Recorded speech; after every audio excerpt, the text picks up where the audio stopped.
तर आज आलो होतो आपण श्री संत नवलाजी महाराजचं देवस्थान म्हणजे शिरसगावले. पण तुम्ही असं अर्ध्या मधातून काही पाहू नका, कारण अर्ध्या मधातून पाहिले की मजा नसते. तर मी तुम्हाला पुढं ब्लॉगमध्ये सांगतो. तर काय म्हणता बे बुट्टो, सर्वांना मनापासून जय शिवराय. आणि पहिले आजची ब्लॉगची सुरुवात झाली आपली श्री संत गुणवंत महाराजच्या मंदिरापासून. कारण आज सकाळीच मी गुणवंत महाराजच्या मंदिरात आलो, मस्तपैकी शांततेत आरती करून घेतली आणि पकडला मी डायरेक्ट घराचा रस्ता. आणि सर्वात पहिले घरी आल्यावर मोबाईल घेतला चार्जिंग काढून आणि डायरेक्ट निघालो पालखीसोबत. पण तुम्ही म्हणाने पालखी कायची वगैरे बा, तर आज निघत होती आपल्या गावात श्री संत नवलाजी महाराजची पालखी. ते पालखी जाणार होती शिरसगावले.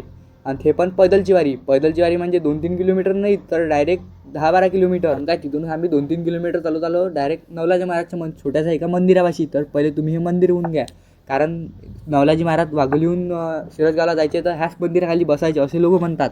मग काय इथं आल्या मस्तपैकी शांततेत पूजा गिजा करून आम्ही पकडला डायरेक्ट समोरचा रस्ता.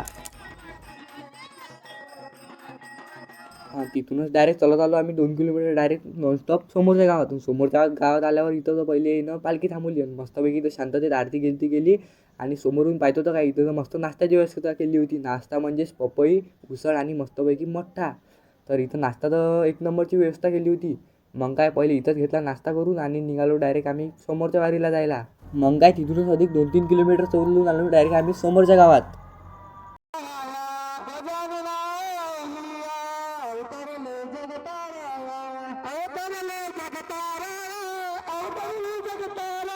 आणि त्याला अर्थ काय शांततेत मस्तपैकी आरती गिरती केली आणि इथं नाश्त्याची पण व्यवस्था होती. नाश्त्याची व्यवस्था म्हणजे प्रत्येक जागीच होती. मग काय इथे घेतलात आम्ही आणि इथून नाश्ता गिस्ता करून निघालो आम्ही आता डायरेक्ट नॉनस्टॉप शिरसगावला जायला.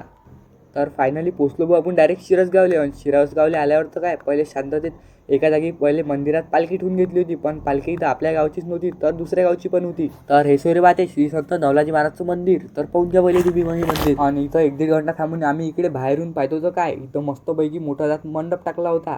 तुम्ही म्हणा ह्या मंडप कायचा होतं, इथं भाऊ 7 दिवसापासून कीर्तनाचा सोहळा चालू होता, म्हणून ह्या मंडप आताच नाही तर 7 दिवसापासून टाकलेला आहे. आणि एवढं सारं काही मी तुम्हाला एका ब्लॉगमध्ये सांगू नाही शकत. मग लवकर भेटू आपण पुढच्या ब्लॉगमध्ये. त्यातपर्यंत तुमच्यावाले फॉलो नसन करेल तर घ्या मग पटकन फॉलो करून.